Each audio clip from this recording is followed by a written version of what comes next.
Hello friends, नमस्कार। मैं आपका दोस्त वीरेंद्र सिंह एक बार फिर से अपने ऑफिशियल चैनल सक्सेस राउटर पे आपका स्वागत करता हूं। जैसा कि आप देख रहे हैं, मैंने बोर्ड पे लिखा है आज का टॉपिक, जिसका नाम है डाइस। हिंदी में बोलते हैं पासा। तो इससे पहले हम डायरेक्शन कंप्लीट कर चुके हैं और ब्लड रिलेशन भी कंप्लीट कर चुके हैं। अगर आप लोगों को डायरेक्शन या ब्लड रिलेशन का टॉपिक भी समझना है रीजनिंग में, तो प्लेलिस्ट में जाकर आप वो वीडियोस भी देख सकते हैं। फिलहाल हम डाइस को स्टार्ट कर रहे हैं। अगर ये वीडियो आपको अच्छी लगी तो लाइक ज़रूर करना, चैनल को सब्सक्राइब करना और वीडियो को ज़्यादा से ज़्यादा शेयर भी करना। अगर अच्छी लगे तो, अच्छी ना लगे तो कमेंट सेक्शन में ज़रूर बताना कि कहाँ पर आपको अच्छी नहीं लगी, क्या प्रॉब्लम आपको फेस करनी पड़ी और क्या सेक्शन ऐसा था जो आपको अच्छा नहीं लगा, ताकि हम अपनी आने वाली और वीडियोस में उसको इम्प्रूव कर सकें। ओके, तो let's start today's topic, that is dice, यानी कि हिंदी में बोलते हैं पासा। जो आजकल एक गेम खेला जा रहा है फोन के ऊपर, मेरे ख्याल से लगभग सभी खेलते हैं, लूडो।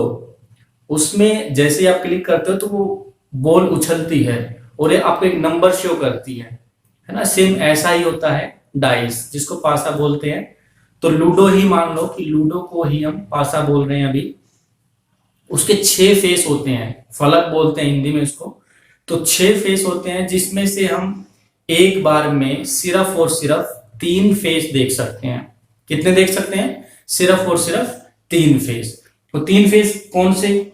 अगर मैं बात करूं किसी भी चीज की, लाइक मैं इस डस्टर की बात करूं, ये एक डाइस है, तो इसके 1 2 3 4 5 और 6, ये 6 फेस हैं। लेकिन एक बार में मैक्सिमम आप इसके कितने फेस देख सकते हो? 3 देख सकते हो। देखो, अगर मैं इसको इस एंगल से देखूं, इस एंगल से अगर मैं देखूं तो मैं इसके 3 फेस देख पा रहा हूं, एक ये और एक ये। इसके नीचे क्या है मुझे नहीं पता, मैं नहीं देख पा रहा। इसके इस साइड क्या है मुझे नहीं पता, मैं नहीं देख पा रहा। इसके इस साइड क्या है वो भी मुझे नहीं देख रहा। तो मैक्सिमम आप एक बार में एक डाइस के 3 फेस देख सकते हो, और कम से कम कितने देख सकते हो?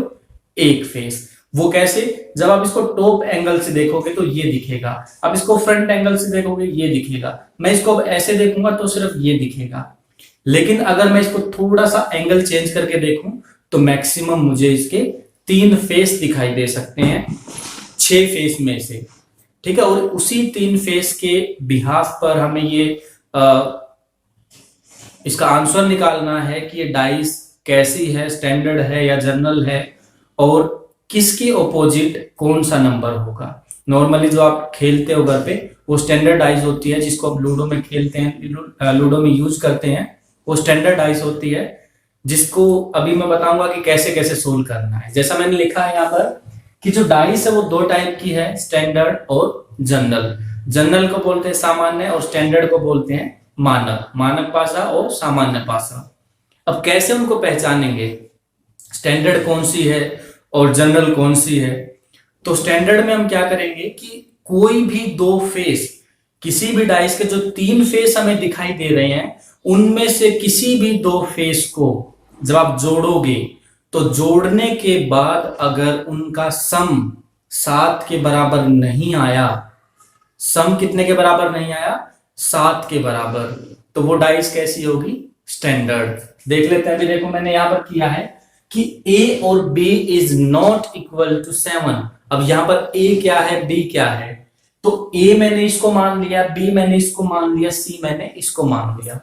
तो a और b is not equal to 7, b plus c is not equal to 7, c plus a is not equal to 7। ठीक है, अगर मैं किसी भी 2 फेस को जोड़ दूं और उनका जोड़ 7 ना आए तो वो डाइस कैसी होगी? स्टैंडर्ड। जैसा आप देख रहे हो, 1 और 2 3, 3 और 2 5, और 1 और 3 4। सेम इधर ही जितने भी डाइस दी गई हैं, अगर उसने 10 डाइस दिए तो 10 के 10 में सेम काम आपको करके देखना है। 1 दी है तो भी करना है, 10 दी है तो भी करना है, 100 दी है तो भी करना है। नॉर्मली आपके एग्जाम के अंदर 2 3 या 4 डाइस ही देंगे। नॉर्मली 2 ही देते हैं, लेकिन मैक्सिमम वो 4 देंगे। ठीक है, तो इसमें भी देख लेते हैं, 5 और 4 9, 6 और 4 10, 6 और 5 11। यानी कि मैंने दोनों डाइस में दो दो फेस को जोड़कर देखा, कहीं पर भी मेरा सम कितना नहीं आया, 7। अब आप पूछोगे कि 7 ही क्यों?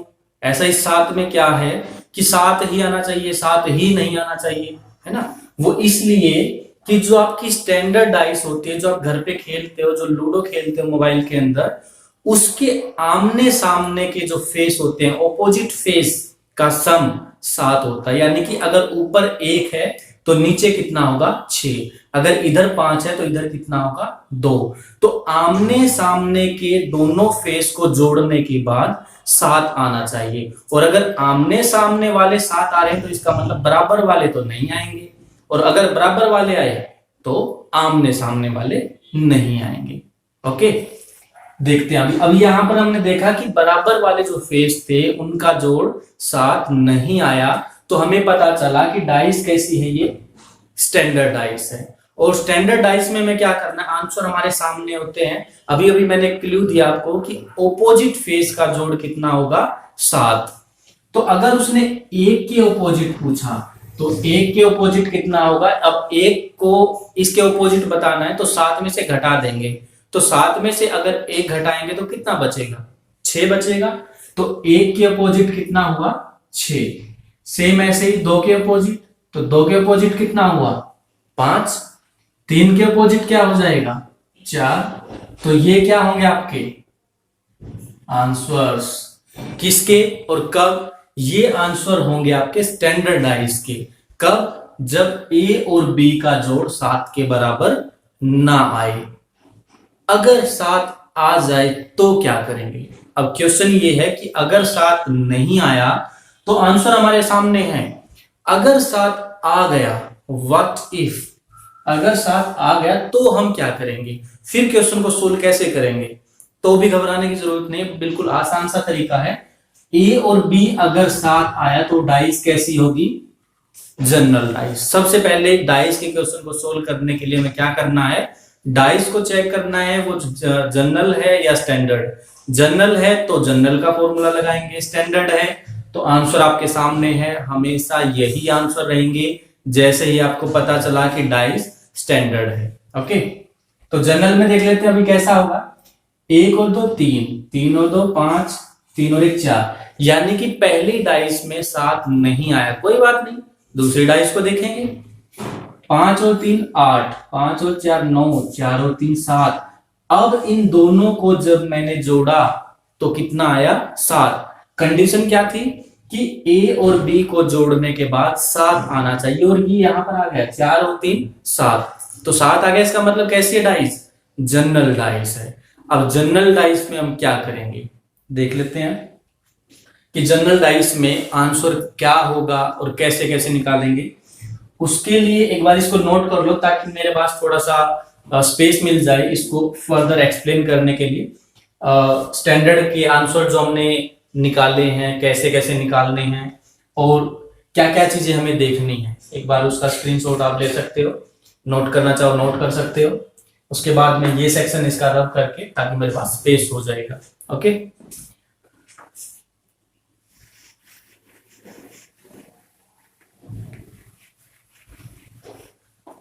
अब ये डाइस आप लोगों को दिख रही है 1 2 3 3 4 5, 2 डाइस हैं, एक डाइस में 7 बन रहा है। तो आगे हम क्या करेंगे, तो अब यहां पर जैसे ही पता चल रहा कि डाइस जनरल है, यहां पर 2 केस लगेंगे। कितने केस, 2 केस लगेंगे। कौन कौन से देख लेते हैं अभी, केस 1 एंड केस 2।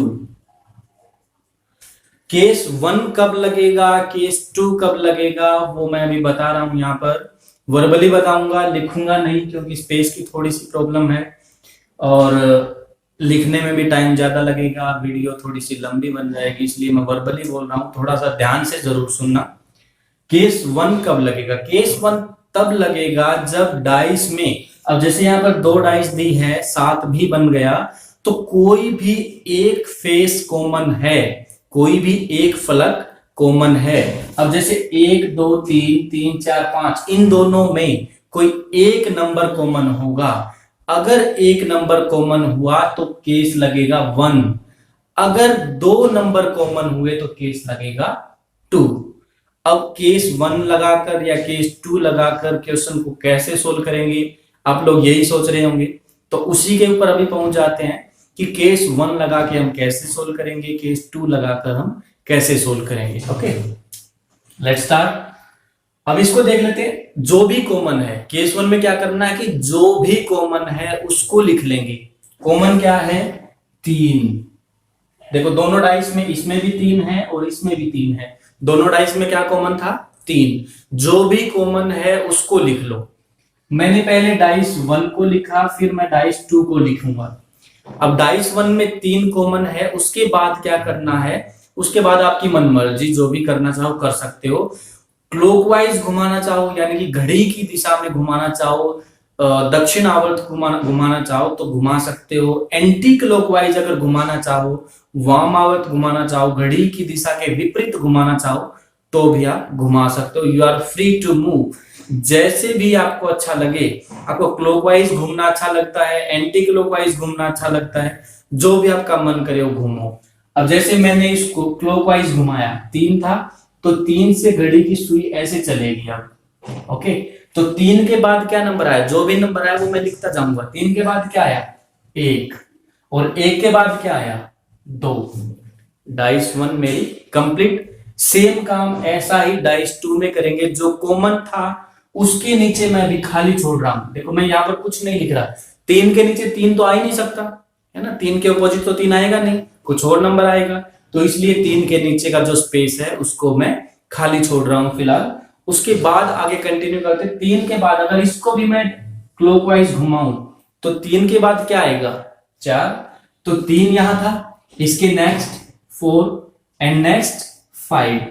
अब एक डाइस के अंदर मैंने बताया कि 6 फेस होते हैं, 1 2 3 4 5 6। अब यहां पर आपको 5 नंबर दिखाई दे रहे हैं, एक नंबर मिसिंग है। जो भी नंबर मिसिंग है वो 3 के अपोजिट। देख लेते हैं कौन सा। 1 2 3 4 5। अब मिसिंग क्या है? 6। तो 6 कहां पर आएगा? वो इस 3 के नीचे। तो अब यहां से हमारा कुछ भी अगर उसने पूछा 1 के अपोजिट क्या है, तो भी हम बता सकते हैं कि 1 के अपोजिट 4 है।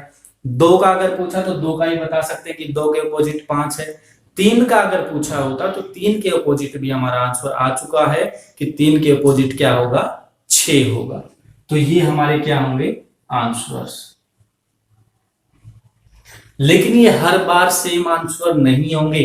जैसे मैंने थोड़ी देर पहले बात की थी कि स्टैंडर्ड डाइस में आंसर हमेशा फिक्स रहेंगे, लेकिन जनरल डाइस में ऐसा नहीं है। यहां पर आंसर फिक्स नहीं होंगे, यहां पर आंसर आपके क्वेश्चन के अकॉर्डिंग चेंज होते जाएंगे। क्वेश्चन के जो भी नंबरिंग उसने चेंज की, 1 2 3 की जगह कुछ और किया, 3 4 5 की जगह कुछ और किया, तो जैसे ही उसने नंबर को चेंज किया आपके आंसर भी चेंज होते चले जाएंगे। ओके, तो यहां पर कोई फिक्स आंसर नहीं है, लेकिन स्टैंडर्ड डाइस में आपके आंसर हमेशा फिक्स रहेंगे, चाहे जो मर्जी आ जाए। अगर ए और बी का जोड़ 7 नहीं हुआ तो आंसर आपके 100% वही है। बिना देखे आंसर लगा देना, कोई गलत नहीं कर सकता, 100% सही। ओके, तो यहाँ केस 1 मैंने अप्लाई किया अभी। आई होप कि आपको समझ आया होगा। और अगर इसको नोट करना चाहते हो नोट भी कर सकते हो, स्क्रीनशॉट लेना चाहो स्क्रीनशॉट भी ले सकते हो, ताकि फिर मैं इसका केस 2 का एक और एग्जांपल आपको दिखाऊं कि केस 2 को कैसे सोल्व करना है ना। तो दोनों केस आपके कंप्लीट हो जाएंगे। फिर उसके ऊपर 1 2 क्वेश्चन भी हम करेंगे कि 2 डाइस देकर क्वेश्चन कैसे पूछता है, 3 डाइस देकर क्वेश्चन कैसे पूछता है, 4 डाइस देकर क्वेश्चन कैसे पूछता है। 3 डाइस देने के बाद हम क्वेश्चन को कैसे सोल्व करेंगे, 4 डाइस देने के बाद हम क्या करेंगे। अब यहाँ तो सिर्फ मैंने 2 ही डाइस बनाई है, 3 में थोड़ा सा कंफ्यूजन होगा, 4 में थोड़ा सा और ज्यादा होगा, तो उसको हम कैसे सोल्व करेंगे वो भी अभी देख लेते हैं। ओके, तो फिलहाल मैं केस 2 के लिए एक डाइस में 2 फेस कॉमन लूंगा। अब केस 2 के लिए जैसे हमने बात की थी अभी कि केस 2 में 2 डाइस दी जाएंगी और उनमें 2 फेस कॉमन होंगे, तो उनको कैसे सोल्व करेंगे तो वो देख लेते हैं अभी।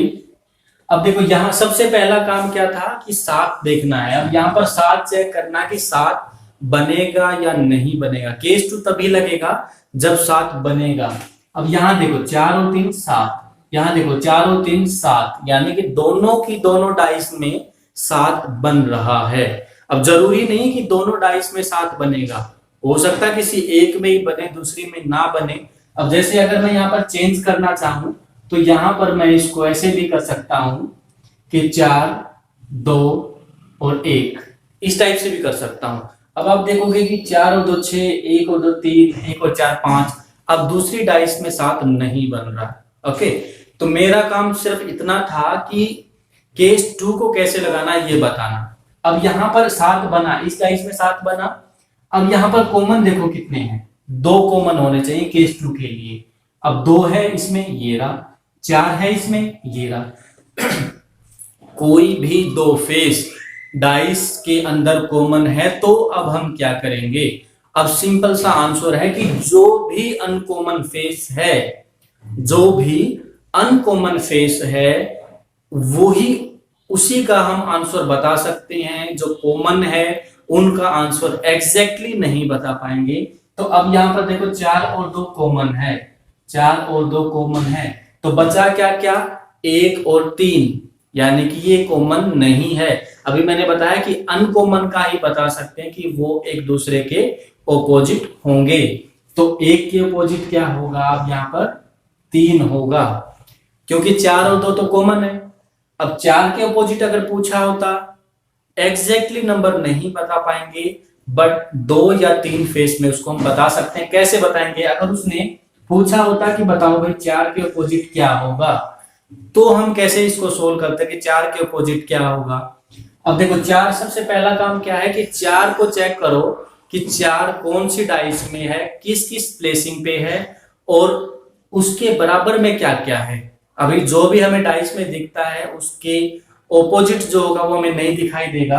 अब देखो 4 यहां पर है, तो 4 के ऑपोजिट 2 3, यानी कि 4 के ऑपोजिट 2 3। अब इसमें 4 के ऑपोजिट 2 और 1, 2 तो ऑलरेडी आ चुका है 1, तो 4 के ऑपोजिट 1 2 3, ये तो बिल्कुल भी नहीं आ सकते। क्यों नहीं आ सकते, क्योंकि जिस डाइस में 4 दिया गया है उसमें ये नंबर ऑलरेडी हमें दिखाई दे रहे हैं, और जो दिखाई देते हैं वो कभी भी ऑपोजिट नहीं आ सकते। तो इसलिए जो भी बचेगा, क्या बचा, 5 और 6। तो 4 के अपोजिट अगर पूछा होता तो हम क्या करते, 5 या 6, ऐसा एक ऑप्शन आपको मिलेगा 5/6 का, उसके ऊपर हम टिक करेंगे। अगर ये ऑप्शन नहीं दिया, अगर ये ऑप्शन नहीं दिया, फिर हम क्या करेंगे, फिर हम करेंगे डेटा इनसफिशिएंट। डेटा कैसा है, अधूरा है। या फिर एक और ऑप्शन आएगा कांट बी डिटरमाइन, कि हम निर्धारित नहीं कर सकते। दोनों में से कोई भी एक ऑप्शन होगा, या तो डेटा इनसफिशिएंट या कांट बी डिटरमाइन। जो भी ऑप्शन में है हम उसी के ऊपर टिक कर देंगे, वही हमारा आंसर होगा। या तो ये ऑप्शन में होगा या इन दोनों में से कोई एक ऑप्शन में होगा। तो केस 2 को मैं दोबारा रिपीट कर देता हूं कि सिंपल सा काम क्या करना है कि जो भी 2 फेस कॉमन है उनको छोड़कर जो तीसरा फेस अनकॉमन है, वो तीसरा फेस जो अनकॉमन है वही एक दूसरे के ऑपोजिट होगा। हम एग्जैक्टली सिर्फ उसका आंसर बता सकते हैं, उससे अलग हम और किसी का आंसर नहीं बता सकते। अगर किसी और का पूछा है फिर इस फॉर्म में आंसर आएगा। ओके, तो ये था केस 2 जनरल डाइस का। अब इसके कुछ क्वेश्चंस कर लेते हैं। ये मैंने एक एग्जांपल के तौर पर सेट किया था क्वेश्चन नॉर्मली। तो अभी इसके जो क्वेश्चंस आपके प्रीवियस ईयर एग्जाम्स में जो आ चुके हैं उनको सोल्व कर लेते हैं कि आपके एग्जाम में किस किस टाइप के क्वेश्चन आते हैं जिससे आपको डर लगता है कि डाइस का क्वेश्चन पता नहीं कैसे सोल्व होगा। तो वो हवा जो आपके दिमाग में बना हुआ, जो डर आपके दिमाग में, जो फोबिया आपका है और डाइस के क्वेश्चंस को लेकर, उस फोबिया को खत्म करने का काम अभी हम कर रहे हैं। क्वेश्चंस देख लेते हैं। उससे पहले मैं इसको रब कर देता हूं। स्क्रीनशॉट लेना चाहो तो ले सकते हो। ओके, तो देख लेते हैं। अभी जो मैंने यहाँ पर 2 क्वेश्चंस लिखे हैं, जो प्रीवियस ईयर में आए हुए हैं। जैसा कि पहला क्वेश्चन हम देख रहे हैं 246153, ये आया हुआ है एसएससी सीएचएसएल 2014 के अंदर, एसएससी एमटीएस 2017 के अंदर और रेलवे 2019 के अंदर। तो इस टाइप के क्वेश्चन ये एसएससी में आए हुए हैं, रेलवे के अंदर आए हुए हैं। और ये जो क्वेश्चन है सेकंड, देखो ये कितनी बार रिपीट हुआ है same question, SSC CHSL 2014, CGL 2016, CPO 2018, MP police 2012 and repeated again 2016। तो सेम क्वेश्चन 5 बार आया है और एक एग्जाम में तो 2 बार आया है, एमपी पुलिस में 2012 और 2016 में, और 3 बार ये एसएससी ने रिपीट किया है, सीएचएसएल ने भी, सीजीएल ने भी और सीपीओ ने भी 12, 14 और 14, 16 और 18 में। ओके, तो देख लेते हैं किस टाइप के क्वेश्चन एसएससी देता है, किस टाइप के क्वेश्चन रेलवे देता है और एमपी पुलिस में भी किस टाइप के क्वेश्चन आते हैं। तो लेवल देख लेते हैं किस टाइप का है।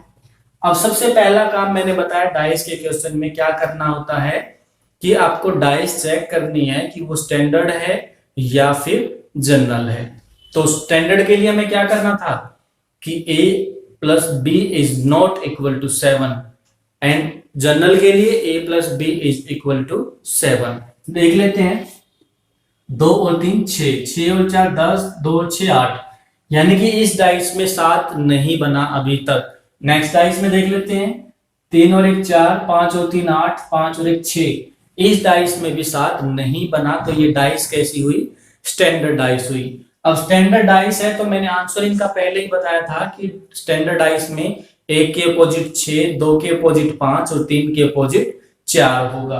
अब पूछा क्या इसने, 2 के अपोजिट, तो 2 के अपोजिट क्या होगा, 5 होगा।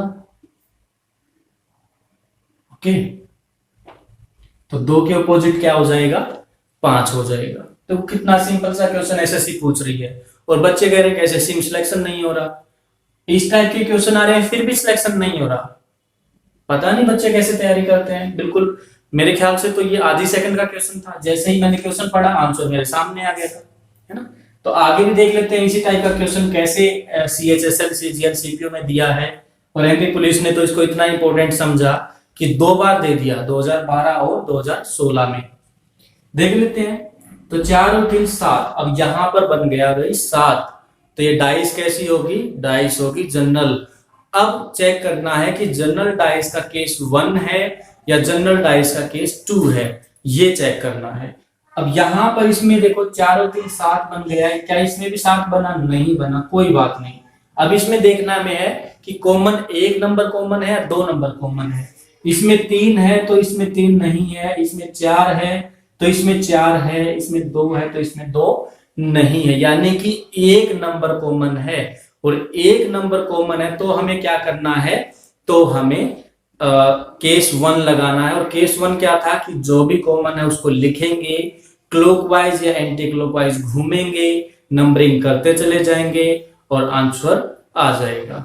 देख लेते हैं कॉमन क्या था, 4, तो 4 कॉमन है, क्लॉकवाइज घूमे तो 4 के बाद क्या आया, 4 के बाद क्या है 3 और उसके बाद क्या है 2। सेम ऐसा ही काम इसमें करेंगे, 4 है तो 4 के नीचे अभी क्या करेंगे, खाली छोड़ देंगे, क्लॉकवाइज डायरेक्शन में घूमे तो 4 के बाद क्या आया 5 आया और उसके बाद 1 आया, कोई एक नंबर गायब था। अब 1 2 3 4 5 तो क्या बचा 6 बचा, तो 4 के अपोजिट 6 आ गया।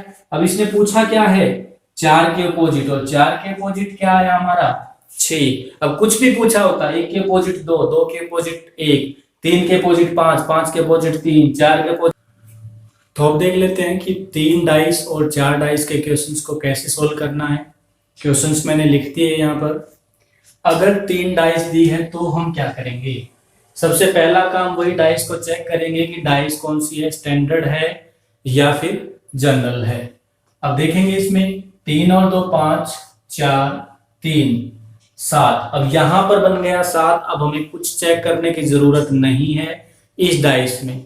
अब देख लेते हैं कि क्या इसी सेम क्वेश्चन के अंदर जो तीसरी डाइस दी है उसमें भी 7 बना हुआ है। 6 और 5 11, 6 और 2 8, 5 और 2 7।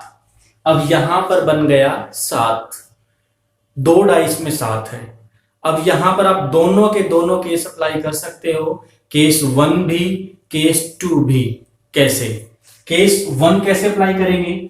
अगर मैं एक तो 7 वाली एक बिना 7 वाली अगर लूं, इसमें 7 बना इसमें नहीं बना, तो इन दोनों में कॉमन क्या है? 2 और 1, तो 3 के अपोजिट क्या मिला मुझे यहां पर? 5 मिला। ठीक है, अब अगर मैं दोनों, और मुझे चाहिए क्या था? 1 के अपोजिट, यानी कि इन दो डाइस से मैं आंसर नहीं निकाल सकता। अब मुझे लास्ट की दोनों डाइस देखनी पड़ेगी आंसर निकालने के लिए। अब इसमें देखो कितने कॉमन है?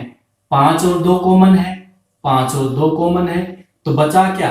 1 और 6, तो 1 और 6, 1 के अपोजिट 6 आया। और पूछा क्या था इसने? 1 के ही अपोजिट, तो 1 के अपोजिट हमारा क्या आंसर आया? 6 आंसर आ गया।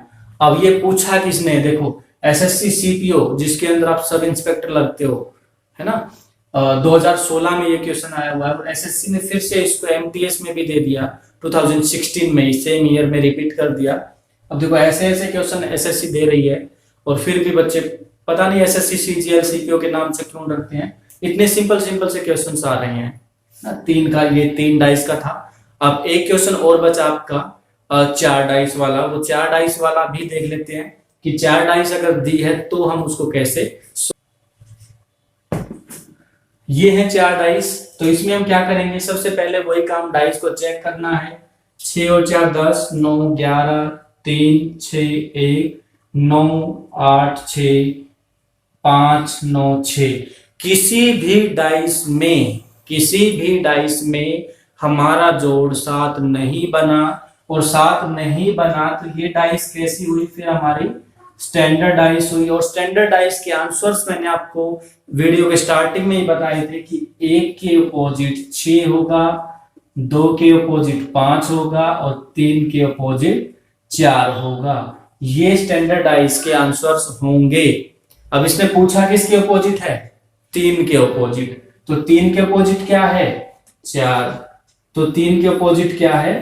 4। ये हमारा क्या हो जाएगा? आंसर। तो ये थी डाइस की टाइप 1। टाइप 2 हम नेक्स्ट वीडियो में कवर करेंगे। आज के लिए इतना ही।